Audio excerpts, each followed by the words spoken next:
Secara umum, ilmu negara dapat diartikan sebagai ilmu pengetahuan yang menyelidiki asas-asas pokok dan pengertian pokok tentang negara dan hukum tata negara. Sebagai ilmu pengetahuan, ilmu negara harus memenuhi dua syarat pokok sebagai ilmu pengetahuan, yaitu syarat objektif, bahwa kebenaran harus dapat diterima secara umum. Yang kedua adalah syarat sistematis, di mana pengertian-pengertian yang diperoleh tidak boleh bercerai-berai, melainkan merupakan satu kesatuan yang erat atau saling berhubungan. Unsur-unsur ideal ilmu pengetahuan dapat bersumber pada akal pikiran manusia atau pada perasaannya. Jika suatu bangunan hukum itu bersumber pada akal pikiran, maka disebut sebagai pengertian hukum. Dan jika bangunan hukum itu bersumber dari perasaan, maka hukum itu disebut sebagai asas-asas hukum. Demikian pula dalam ilmu negara. Dikenal adanya asas-asas dan pengertian mengenai negara dan hukum tata negara. Pengertian dalam ilmu negara pada umumnya bersifat tetap. Sedangkan asas seringkali berubah-ubah dan perubahan tersebut disebabkan oleh adanya perbedaan pendapat atau pandangan hidup dan keduniaan dari masyarakat yang berbeda-beda. Aliran dalam ilmu negara merupakan paham atau pendapat yang terdapat dalam perkembangan sejarah dan memiliki dampak besar bagi ketatanegaraan. Penyebab perkembangan hal tersebut ialah adanya pandangan hidup yang berbeda dari setiap masyarakat yang berbeda. Oleh karena itu, tidaklah heran apabila paham-paham yang berhubungan dengan negara memiliki berbagai macam corak.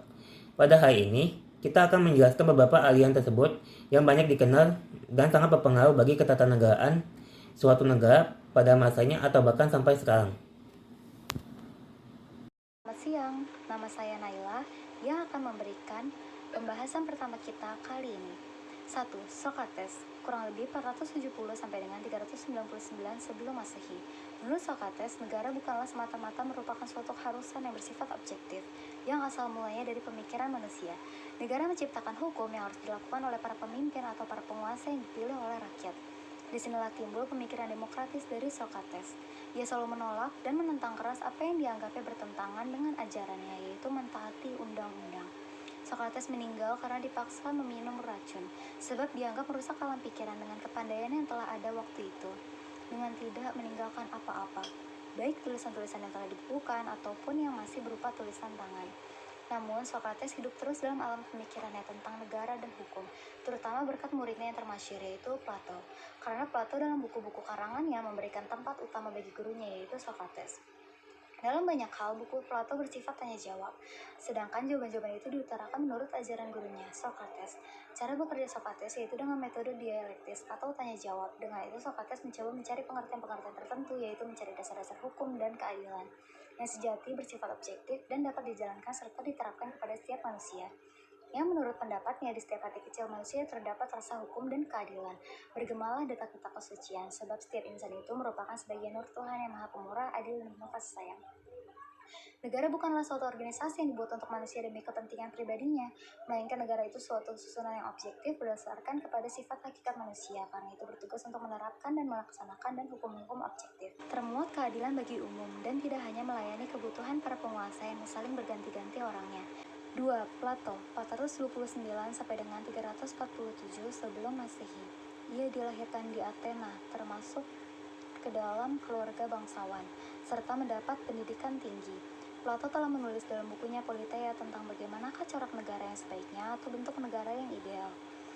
Perlu diketahui bahwa ilmu negara pada zaman Plato merupakan cakupan dari kehidupan yang meliputi polis atau negara kota. Dalam bukunya, segala soal yang berhubungan dengan negara hanya digambarkan dalam bentuk yang ideal. Dalam uraian selanjutnya, ia menyamakan negara dengan manusia yang mempunyai 3 kemampuan jiwa, yaitu kehendak, akal pikiran, dan perasaan. Golongan yang pertama disebut golongan yang memerintah, yang merupakan otaknya di dalam negara dengan mempergunakan akal pikirannya. Orang-orang yang mampu memerintah adalah orang yang mempunyai kemampuan. Dalam hal ini, seorang raja yang berfilsafat tinggi. Golongan kedua adalah golongan kesatria atau prajurit yang bertugas menjaga keamanan negara jika diserang dari luar atau dalam keadaan kacau. Golongan ini dapat disamakan dengan kemauan dari hasrat manusia. Golongan ketiga adalah golongan rakyat biasa yang disamakan dengan perasaan manusia. Jelas bahwa paham dari Plato hanya suatu angan-angan saja, dan ia insaf bahwa negara semacam itu tidak mungkin terjadi dalam kenyataan, karena sifat manusia itu sendiri tidak sempurna. Selanjutnya, ia menciptakan suatu bentuk negara yang maksimal dan dapat dicapai, yaitu disebut sebagai negara hukum. Dalam negara hukum, semua orang tunduk kepada hukum, termasuk juga penguasa atau raja yang kadang-kadang dapat juga bertindak sewenang-wenang. Dalam bukunya Nomoi atau Undang-Undang, kelihatan dengan jelas bahwa ajaran Plato tentang negara dan hukum berbelok arah dari dunia cita-cita kepada dunia kenyataan, dari idealisme kepada realisme, meskipun realisme itu tidak mampu mendesak seluruhnya kepada idealismenya. Di waktu hidupnya, ajaran-ajaran Plato itu hanya dianggap sebagai permainan pikiran saja dari kaum penganggur.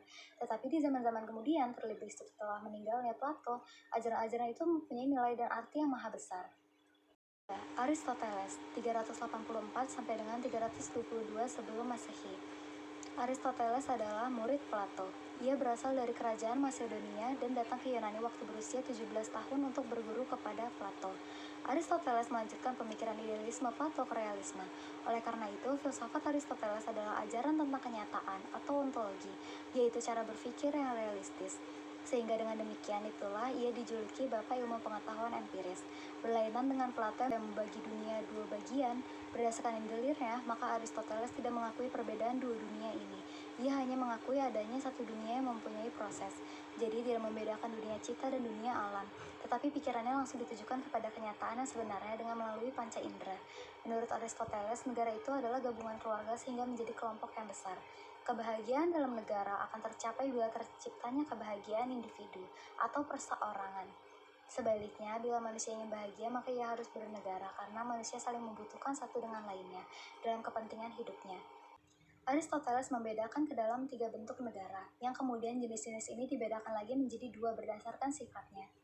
Bentuk negara yang pertama adalah negara di mana pemerintahannya hanya dipegang oleh satu orang saja, jadi kekuasaannya itu hanya terpusat pada satu tangan. Ini dibedakan lagi berdasarkan sifatnya, yaitu 1. Negara di mana pemerintahannya hanya dipegang oleh satu orang saja dan pemerintahannya itu ditujukan untuk kepentingan umum. Jadi ini bersifat baik, negara ini disebut monarki. 2. Negara di mana pemerintahannya hanya dipegang oleh satu orang saja. 2. Negara di mana pemerintahannya hanya dipegang oleh satu orang saja, tetapi pemerintahannya itu ditujukan untuk kepentingan si penguasa itu sendiri. Jadi ini yang bersifat jelek, negara ini disebut tirani. Bentuk negara kedua adalah negara di mana pemerintahannya itu dipegang oleh beberapa orang, jadi oleh segolongan kecil saja. Di sini pun kekuasaannya dipusatkan, tetapi tidak pada satu orang, melainkan pada suatu organ atau badan yang terdiri dari beberapa orang. Ini dibedakan lagi berdasarkan sifatnya, yaitu 1. Negara di mana pemerintahannya itu dipegang oleh beberapa orang dan sifatnya itu baik, karena pemerintahannya itu ditujukan untuk kepentingan umum. Negara ini disebut aristokrasi. 2. Negara di mana pemerintahannya itu dipegang oleh beberapa orang, tetapi sifatnya itu jelek karena pemerintahannya itu hanya ditujukan untuk kepentingan mereka, si pemegang pemerintahan itu sendiri. Negara ini disebut oligarki. Bentuk negara yang ketiga adalah negara di mana pemerintahannya itu dipegang oleh rakyat. Ini yang dimaksud bahwa yang memegang pemerintahan adalah rakyat itu sendiri. Ini dibedakan berdasarkan sifatnya, yaitu 1. Negara di mana pemerintahannya itu dipegang oleh rakyat dan sifat pemerintahannya itu baik karena memperhatikan kepentingan umum atau rakyat. Negara ini disebut republik atau republik konstitusional. 2. Negara di mana pemerintahannya itu dipegang oleh rakyat tetapi sifat pemerintahannya jelek karena pemerintahannya hanya ditujukan untuk kepentingan si pemegang kekuasaan itu saja. Menurut Aristoteles, bentuk negara yang terbaik itu adalah republik konstitusional. Hal ini berlainan dengan pendapat Plato yang mengatakan bahwa yang terbaik itu adalah aristokrasi. Menurut Aristoteles, tujuan negara adalah kesempurnaan diri manusia sebagai anggota masyarakat.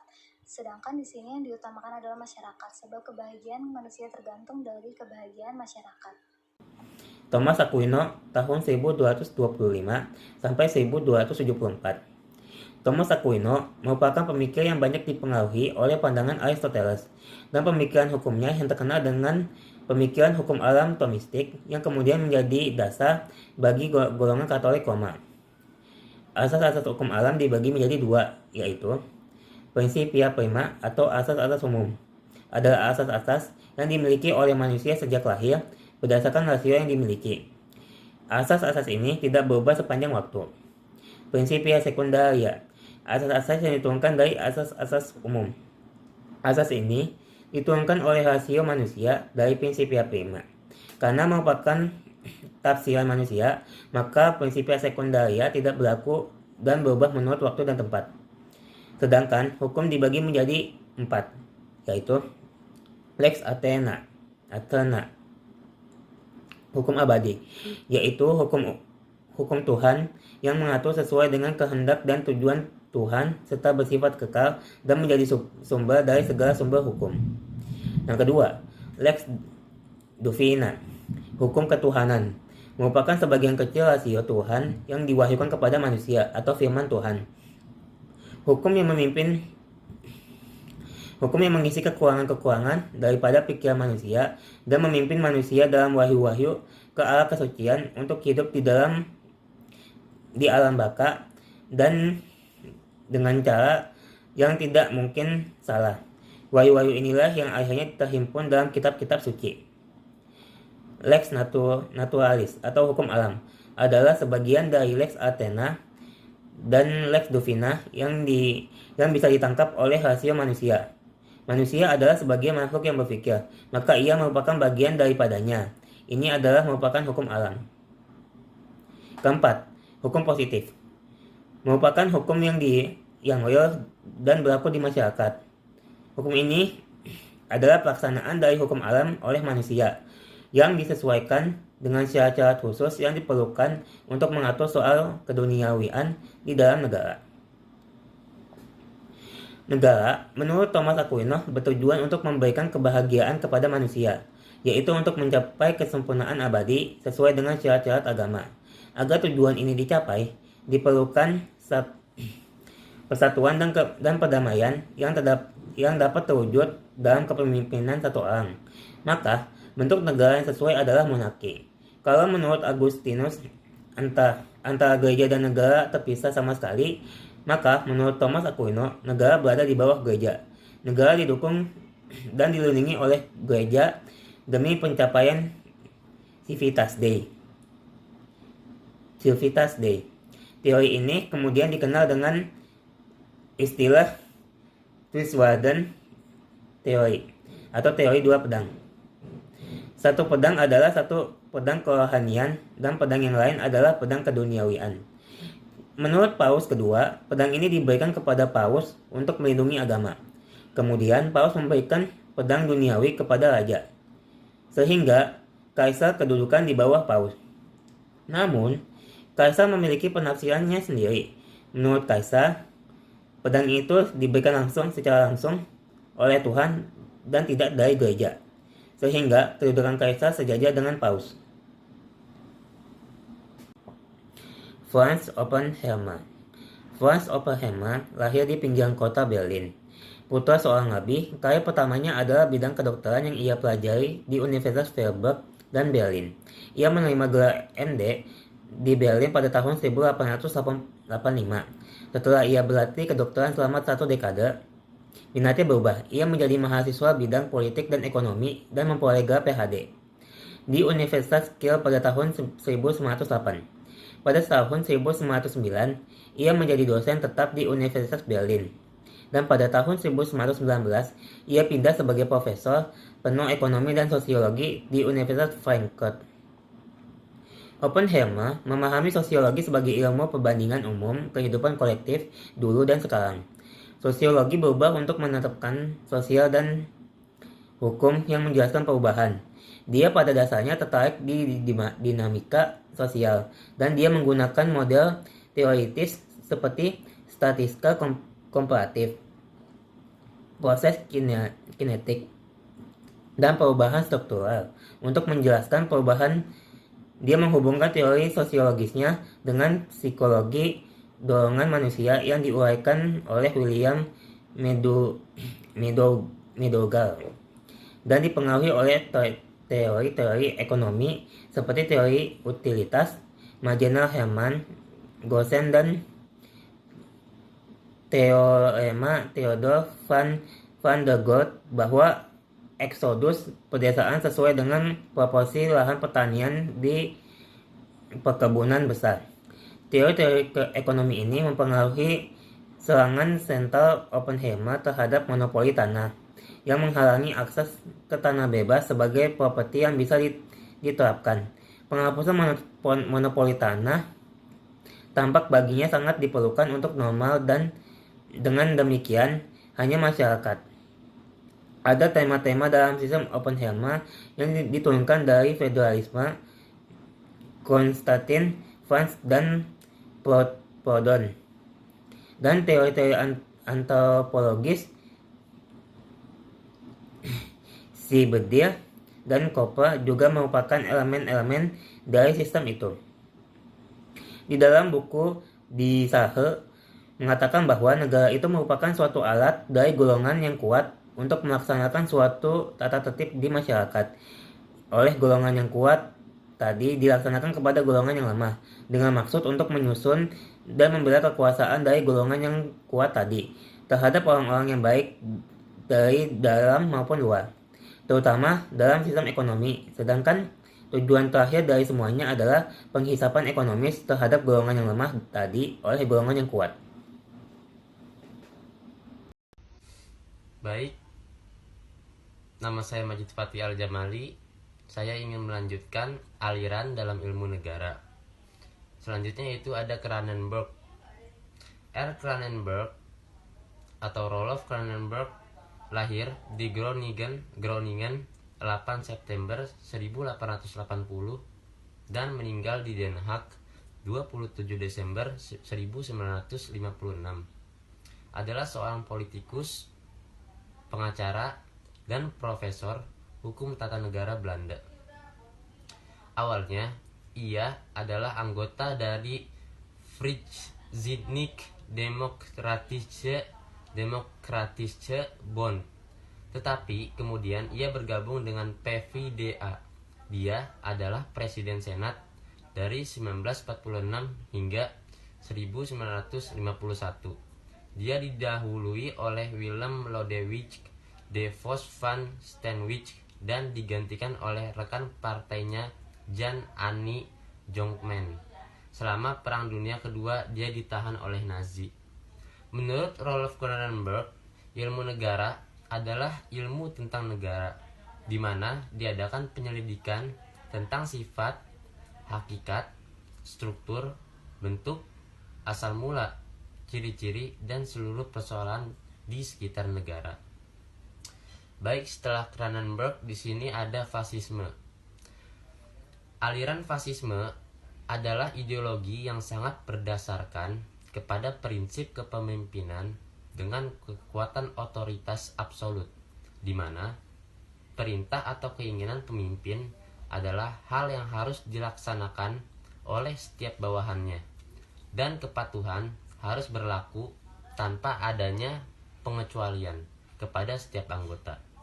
Dalam ideologi fasisme sendiri ini sangat memandang kekuatan militer sebagai hal yang harus selalu dipertahankan dan selalu diperbaharui, karena bagi kelompok fasisme selalu ada rasa ketakutan akan serangan militer dari pihak musuh yang tidak sepemahaman dengan mereka. Dalam ilmu negara, fasisme meninggikan kekerasan, perang, dan militerisme sebagai memberikan perubahan positif dalam masyarakat. Dalam memberikan renovasi spiritual pendidikan, menanam sebuah keinginan untuk mendominasi dalam karakter orang dan menciptakan persaudaraan nasional melalui dinas militer. Selanjutnya, aliran dalam ilmu negara yaitu liberalisme. Libertas atau dalam bahasa Inggris disebut liberty, yang artinya yaitu kebebasan. Liberalisme adalah suatu paham yang menghendaki adanya kebebasan. Kebebasan yang dimaksud apa? Kebebasan yang dimaksud adalah kebebasan untuk bertempat tinggal, kemerdekaan pribadi, kemudian hak untuk menentang penindasan, serta hak untuk mendapatkan perlindungan pribadi dan hak milik. Nah, selain itu, liberalisme juga didefinisikan sebagai suatu paham yang menghendaki adanya kebebasan individu, baik dalam bidang ekonomi, dalam bidang politik, ilmu pengetahuan, kebudayaan, agama, maupun kebebasan sebagai warga negara yang dinamakan liberalisme. Paham liberalisme atau paham liberal maupun sebagai reaksi atau penindasan yang dilakukan oleh kaum bangsawan dan agamawan pada masa perkembangan feodalisme dengan pemerintahan monarki absolut. Pendukung utama paham liberal adalah kaum borjuris dan kaum-kaum terpelajar kota. Yang terakhir yaitu aliran nasionalisme. Aliran nasionalisme adalah suatu paham yang mempertahankan kedaulatan sebuah negara dengan mewujudkan suatu konsep bersama untuk kelompok manusia yang mempunyai tujuan yang sama dalam kepentingan nasional dan juga rasa ingin mempertahankan negaranya, baik itu secara internal maupun secara eksternal. Dalam ilmu negara, nasionalisme sangat penting di dalam kehidupan berbangsa maupun bernegara. Karena itu, merupakan bukti akan cinta terhadap bangsa dan negara kita. Dan seterusnya kita menjaga dan melestarikan akan rasa nasionalisme itu. Supaya apa? Supaya persatuan dan kesatuan bangsa Indonesia tetap kokoh. Seringkali kita mendengar kata nasionalisme karena begitu pentingnya di dalam kehidupan berbangsa maupun bernegara. Baik, seperti yang sudah kita sampaikan, kita dapat menarik kesimpulan bahwa aliran-aliran dalam ilmu negara itu dapat berbeda-beda sesuai dengan siapa dan di mana dia berasal. Dan hal tersebut juga dapat disampaikan dan disesuaikan dengan kondisi kemasyarakatan yang ada pada zamannya dan dimanapun dan kapanpun. Oke, sekian dari kelompok kami. Terima kasih telah menyaksikan. Wabillahi taufik wal hidayah. Wassalamualaikum warahmatullahi wabarakatuh.